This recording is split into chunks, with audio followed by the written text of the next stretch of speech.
if these things that we're experiencing are the natural progression of what happens when you do seed life on planet, or you do accelerate biological life. You do have some sort of a genetic intervention where you take this thing that it has emerging intelligence and you accelerate it.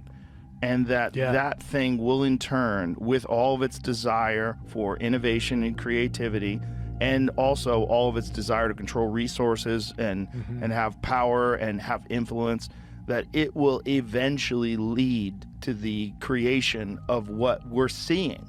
That these things are the next stage of this process. And that maybe we're dealing with one form of that next stage, but there's another stage that's 1,000,000 years more advanced than that, that's far superior, that doesn't even have a biological limitation in terms of physical space, that it exists completely in some other undetectable realm.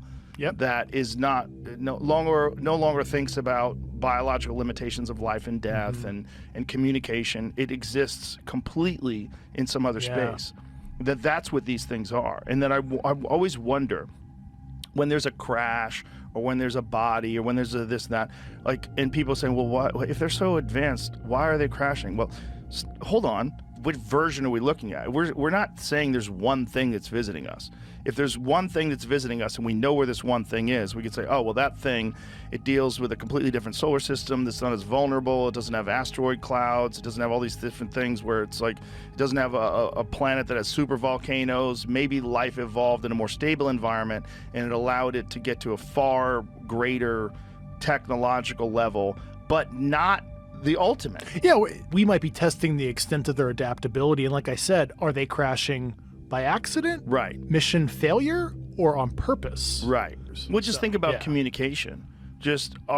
Communication used to be, you had to get in front of someone and you had to talk to them. So you had to know their language. You had to either nonverbal or verbal communication. You had to figure out a way to say things to them. Yeah. That's no longer the case. Obviously, with this new Android operating system, it translates, but also the fact that you could have a fucking FaceTime call with someone in Japan right now, and you instantaneously can communicate back and forth, which is insane. Yeah, that's a vast distance, but for us, it's like stupid. It's like easy. Vast distance and We're instantaneous. Tunneling. Yeah. That's like Pong. You know, that's Morse code. That's like, it's very primitive in terms of what if you physically can be in these places instantaneous? Yeah. And why would we assume that that's not eventually going to be on the menu? Yeah, and of course, friend of mine, Eric Weinstein, certainly espouses we don't even have the right theoretical frameworks right now. Right. You know, he has his own geometric unity theory, and he's way smarter than I am. He's too smart. He has he's got some unique theories himself about where all this stuff is coming from, and it's all very, very, very interesting and intriguing, but also makes sense. All of it makes sense, including being visited. You know, I had this conversation with Neil deGrasse Tyson. He's like, why would they be interested in us? I'm like, what the fuck are you talking about? We're super interested. Yeah. Neil, I mean, obviously he's a fine science communicator, kind of the successor of kind of the Carl Sagan kind of I think Carl Sagan was a little bit more open-minded. Yeah. I like Carl better. But, I'm more of a fan. Wish he was still alive. I love to smoke weed with that guy. He was really into weed. Oh, really? Yeah, really into it. I have a theory that the universe itself is God. I think that's like what I was talking about with the, multidimensional creator creating universes. Yeah. I think we have a very limited idea of when we say God, when God created the heavens, and they're like, right.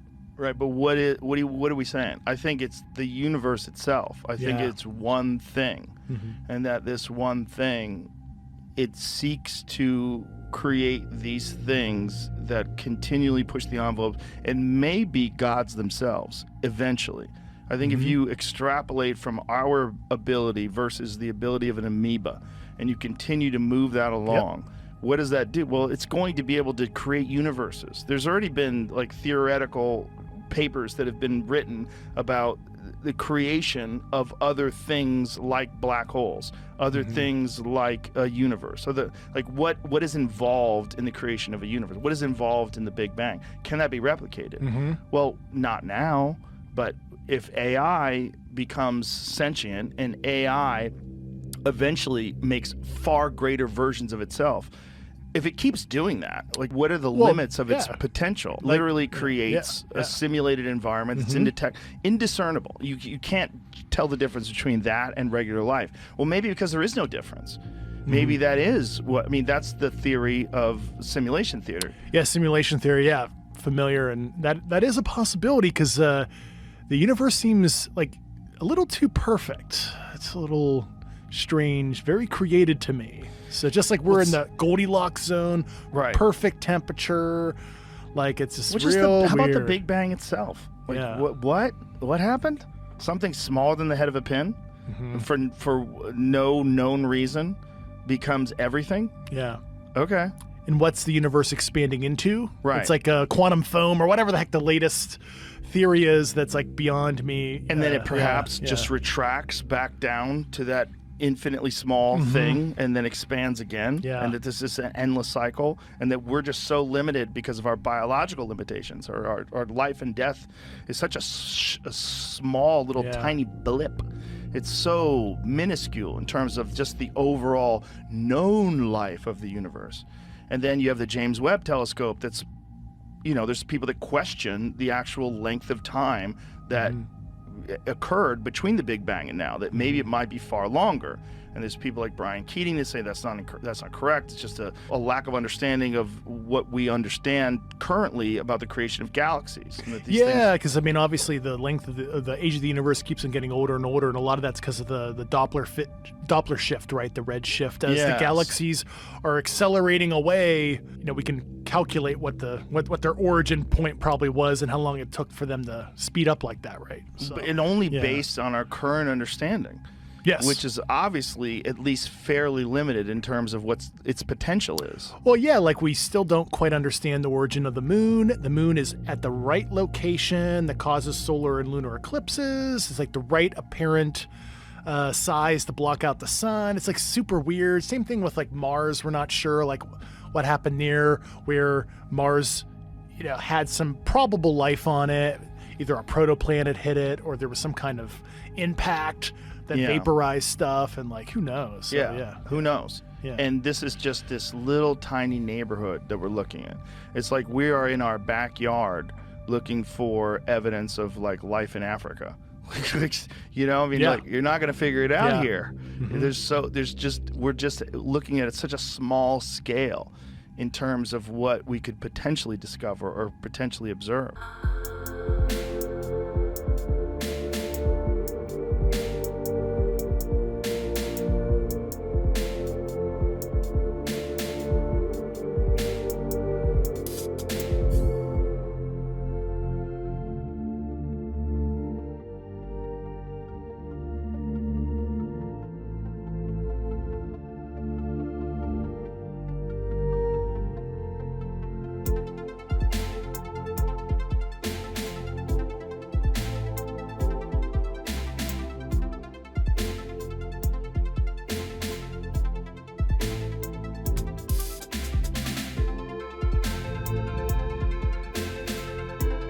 If I wanted to go a very long distance, the first thing I'd do is grow the ruler to shrink the distance, then go the distance under that ruler, and then I'd shrink the ruler back. So when you talk about things like, oh, these things are behaving like nothing I've ever seen, well, there are a couple of things that I'm worried about if these things are real.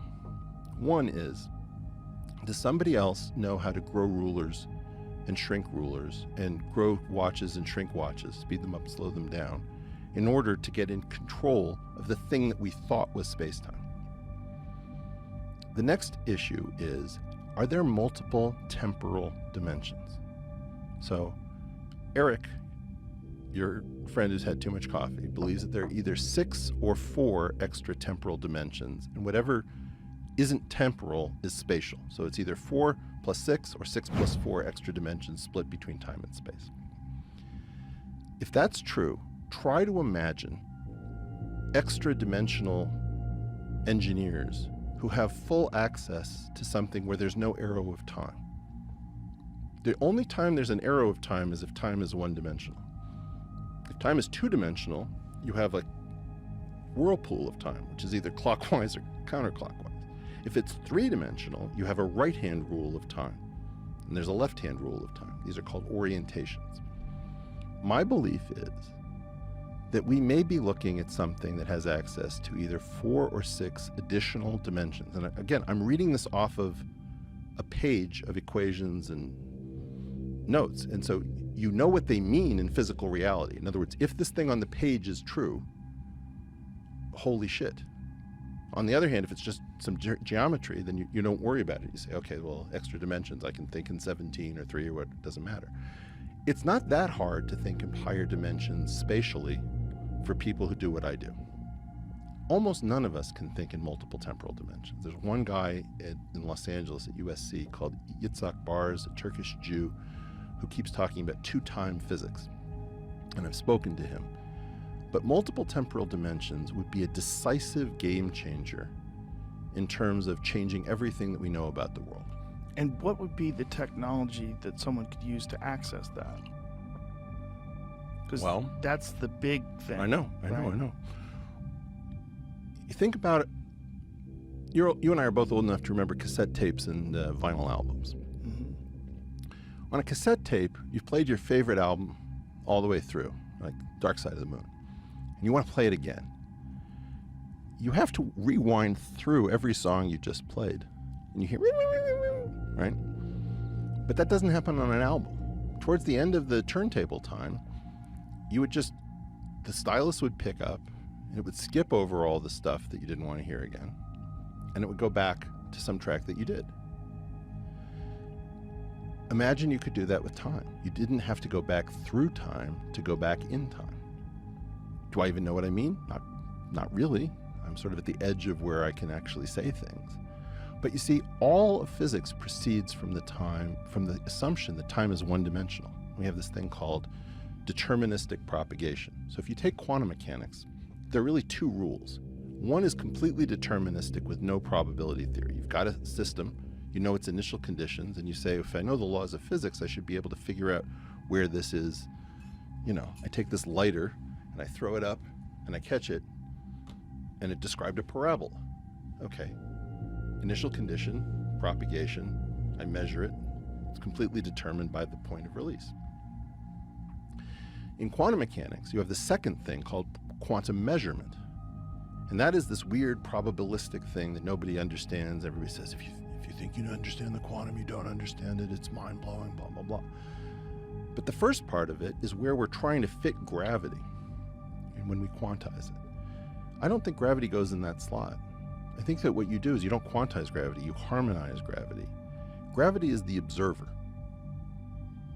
We say, well, when you make an observation, well, who's doing the observation? Is Joe doing the observation? Is Jamie doing the observation? Who's doing this observation? Who has the right to use the second rule for collapsing the state vector with Schrodinger's cat and all entanglement weirdness?